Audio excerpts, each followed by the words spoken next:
There are new reports of turmoil between Trump and the Republican National Committee. Time reports that RNC Chairman Reince Priebus issued a warning to Trump, saying if the GOP nominee doesn't turn around his campaign in the coming weeks, that he would reallocate funds to the House and Senate races. However, the RNC communications director, Sean Spicer, fired back on Twitter, saying the story about Reince Priebus telling Donald Trump to that he will reallocating resources is not true. Twitter speak there. All right. Time political reporter Zeke Miller wrote the story this morning, and he joins us on the phone. So let's talk about this. Tell us what you know. What did you hear?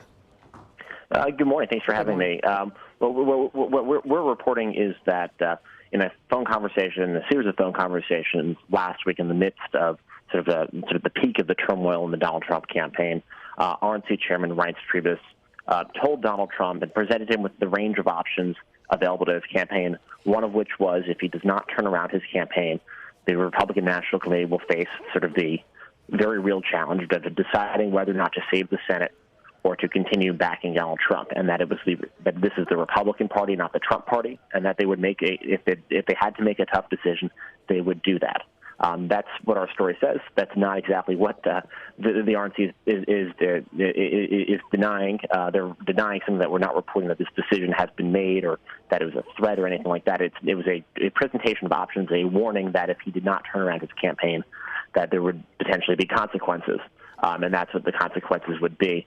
And it's sort of an interesting moment for the Trump campaign as he's trying to get his campaign back on track after some of the toughest 2.5 weeks in his campaign since the Republican convention, that the party's frustration is boiling over as well as the same way we've seen many in the establishment Republicans in Washington sort of vent their frustrations publicly. Yeah, well, certainly, I was talking earlier to Major Garrett about the fact that it seems like after every opportunity to reset, we wind up talking about something other than the candidate's policies. And we wind up talking about something that he said that was off script or off message. I'm wondering, what did you hear about how that threat, for lack of a better word, was received by the campaign?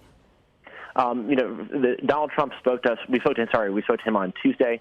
He denied that there had been any sort of any sort of warning had been transmitted to him. We went back to our senior Republican officials who spoke to us, and they confirmed it, given their direct knowledge of the phone call. Right. So we're very comfortable in our reporting. When we spoke to Mr. Trump on Tuesday, he was kind of ambivalent about whether or not he would need to stay on message versus sort of go back to that freewheeling style thing. In his own mind, thought he was being nicer, being calmer, doing what the Republican National Committee and many others in the Republican Party had been asking him to do for quite some time, and that he wasn't even sure that was the right strategy when voters are feeling frustrated and angry, that he was thinking he may go back in the opposite direction. Many Republicans think he still needs to go quite a bit further in terms of acting more presidential and more nicer and calmer. But in Trump's mind, he seems to think he's already gone about as far as he wants to. Interesting. And, we brought up Sean Spicer's rebuttal via Twitter. Your reaction to that? As of now, we stand by our story. Right now it seems the RNC is denying something that is not in our reporting, that there seem to be denying that decision has been made. We make very clear in our reporting that no decision has been made about this. This is one of the menu of potential outcomes presented to Donald Trump, one of which was the very real reality that if this race does come down to a choice between the White House and the Senate, investing more resources in a losing White House bid or potentially saving the Senate, the Republican National Committee, as sort of the overlord of the Republican Party, would act in the best interest of the party, even if that was not always in the best interest of Donald Trump.